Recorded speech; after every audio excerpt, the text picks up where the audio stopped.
হুজুর সেজন সেজন সেজন আপনাকে লাইভ চলছে।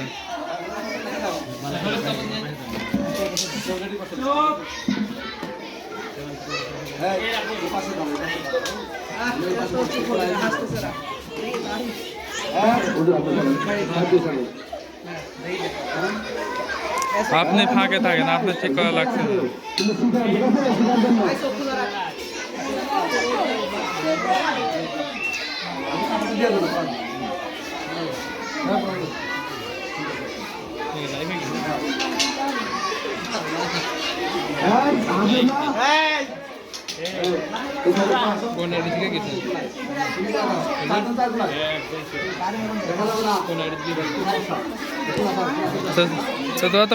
এখান থেকে একজন সৎ ভিডিও চলছে না, এখান থেকে সৎ মানুষকে কিভাবে মানুষকে কিভাবে গোসল করানো হয় সেটা দেখানো হবে। ছেলে মানুষ আমরা ছেলেদের দিয়ে পুরুষদের দিয়ে আমরা শেখানো হচ্ছে। হ্যাঁ, যারা মানুষের আছে তোমাদের শিখানো উদ্দেশ্যে এরকমই বিষয়টা পার্থক্য নাই।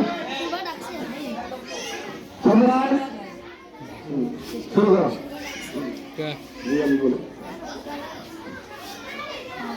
তারা করবে, আমি বলছি। হ্যাঁ,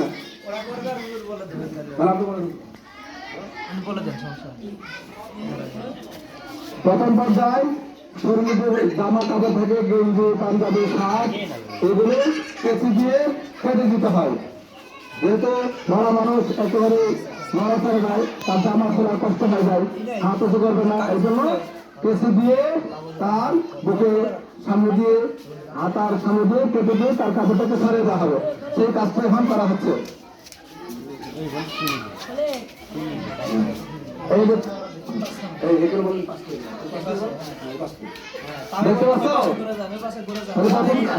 প্রথম কাজটা কি হলো? প্রথম কাজটা শরীরের যে কাপড় শার্ট প্যান্ট বা গেঞ্জি যা কিছু থাকে কেচি দিয়ে কেটে আমার শরীর থেকে কাপড়টা খুলে ফেলা, এই কাজটা সম্পূর্ণ করো। হালকাভাবে প্রথমে পানি দেওয়া হচ্ছে শরীরে, প্রথমে হালকাভাবে পানি দেওয়া হচ্ছে। এখন শরীরে হালকা করে পানি দিবে, দেওয়ার পরে যেহেতু মৃত ব্যক্তি শরীর মারা যাওয়ার পরে শক্ত হয়ে যায়, পানি দিয়ে হাত বুলিয়ে নরম করে দিবে। এখন এই কাজটা করা হচ্ছে।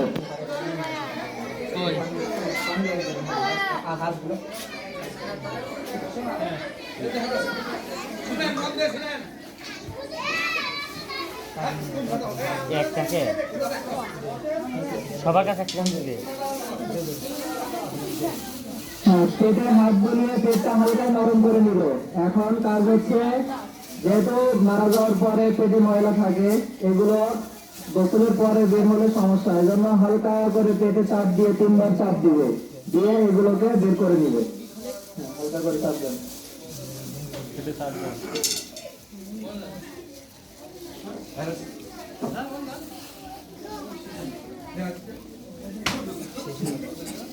এখন খুব মায়ার সাথে আস্তে করে ধরে উঠাবে, উঠিয়ে বসাবে, আবার শুয়ে দিবে, এরকম 3 বার করবে।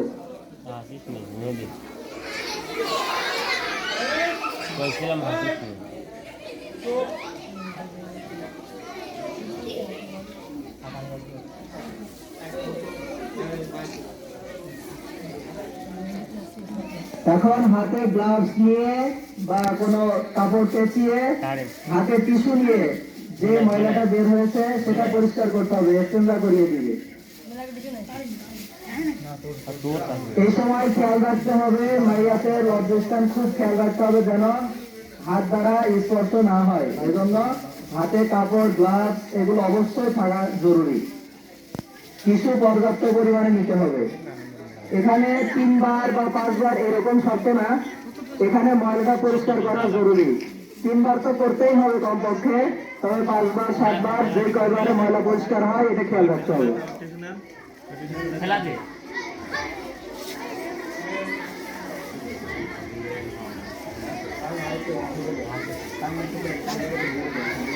তামিম একটু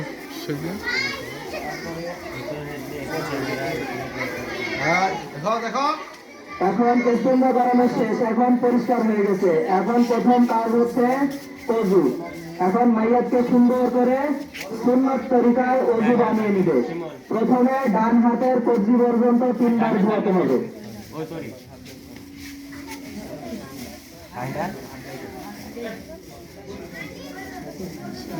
ডান হাত 3 বার ধোয়ানো শেষ হলে তারপর বাম হাত 3 বার ধোয়াবে।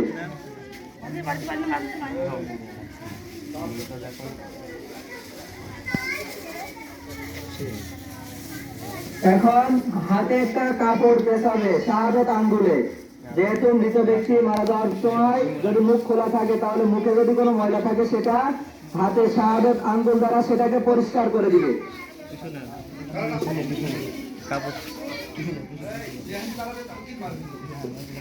মারা যাওয়ার সময় খাবারও থাকতে পারে বা কোনো ময়লাও থাকতে পারে, এই জন্য শাহাদাত আঙ্গুলে কাপড় পেঁচিয়ে এটা সুন্দর করে পরিষ্কার করে দিবে। হয়তো 3 বার পানি দেবো 3 বার, আমাকে 3 বার। এরপরে ডান নাকের ছিদ্র হাত দিয়ে পরিষ্কার করবে শাহাদাত আঙ্গুল দ্বারা কাপড় নিয়ে। নাশিমুলের কাজ এটা। ডান হাত বাম নাক, ডান হাত বাম নাক, বাম নাক বাম নাক। ডান নাক প্রথমে, তারপরে বাম নাক, আবার ডান নাক, তারপরে বাম নাক, এইভাবে 3 বার করবে। এখন মুখটা সুন্দর করে পুরো মুখমণ্ডল অজুর যে স্থান অর্থাৎ কানের লতি থেকে একদম পুরাটা সুন্দর মতো ধুয়ে দিবে। অত পানি নিয়ে লাগছে না তো।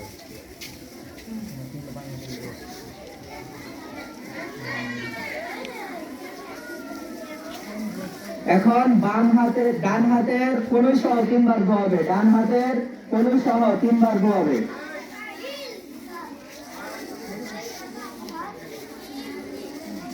এরপর বাম হাতের কনুই সহ 3 বার ধোয়াবে।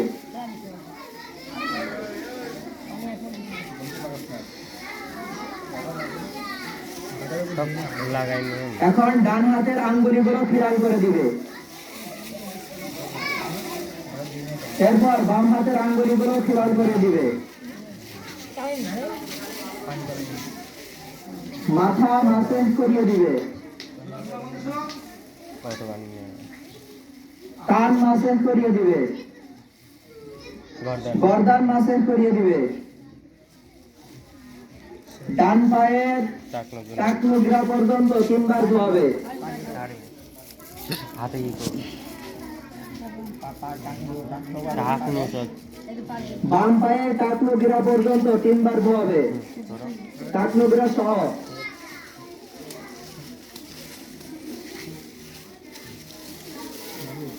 এরপরে কাজ হচ্ছে, যেহেতু অজু পরিপূর্ণ শেষ হয়ে গেছে, এখন কাজ হচ্ছে যেহেতু পানি দিতে হবে, নাকে বা কানে পানি ঢুকে যেতে পারে, এজন্য তুলা জাতীয় কোনো কিছু নাকে বা কানে এগুলো দিয়ে দিতে হবে।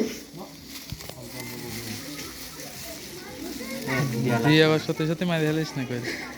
কেন জেল হয়ে যাবেন যেখানে দেখাচ্ছি। এখন কাজ হচ্ছে যারা ডান পাশে আছে, ডান পাশ থেকে এক নাকে থাক, 2 নাকে দেওয়ার দরকার নাই, এক নাকে থাক, এক নাকে থাক। বাম পাশটা নিচে থাকবে, ডান পাশটা উপরের দিকে থাকবে। ওই কানে দেওয়া হয়েছে, ওই কানে দেওয়া হয়েছে। বাগা করার সময় খুব খেয়াল রাখতে হবে মাইয়াতের সতর যেন খুলে না যায়। অর্থাৎ নাভি, যদি পুরুষ হয়, নাভির থেকে হাঁটু পর্যন্ত এই স্থানটুকু যেন কোনো জায়গায় খালি না হয়ে যায়, এটা খুব সতর্ক থাকতে হবে। এবার ডান পাশটা সুন্দর করে মাথার দিক থেকে শুরু করবে, পায়ের দিকে যেয়ে শেষ করবে।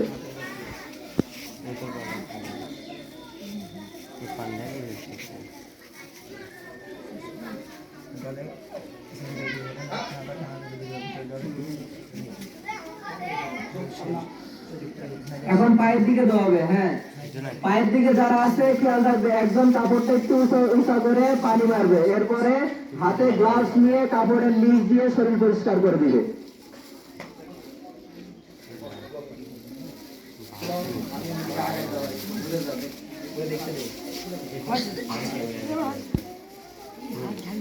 এখন ডান পাশটা মোটামুটি ধোয়ানো শেষ, এখন বাম পাশের কাজ। আবার সোজা করবে, সোজা করে সেম এইভাবে তাকে বাম পাশে ঘোরাবে, অর্থাৎ ডান পাশটা এখন নিচের দিকে চলে যাবে, বাম পাশটা উপরের দিকে উঠে আসবে।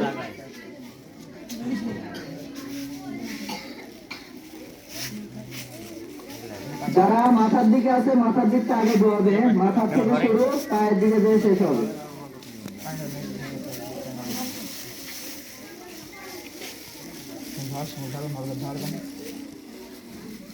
পায়ের দিকে একজন কাপড় উঁচা করবে, আরেকজন গ্লাভস নিয়ে ভিতরে শরীর পরিষ্কার করবে।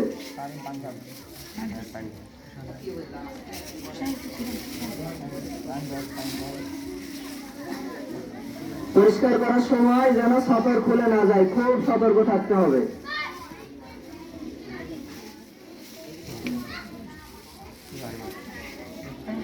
গোসল শেষ, এখন সোজা করে পর্যাপ্ত পরিমাণে শরীরে পানি দিয়ে দিবে।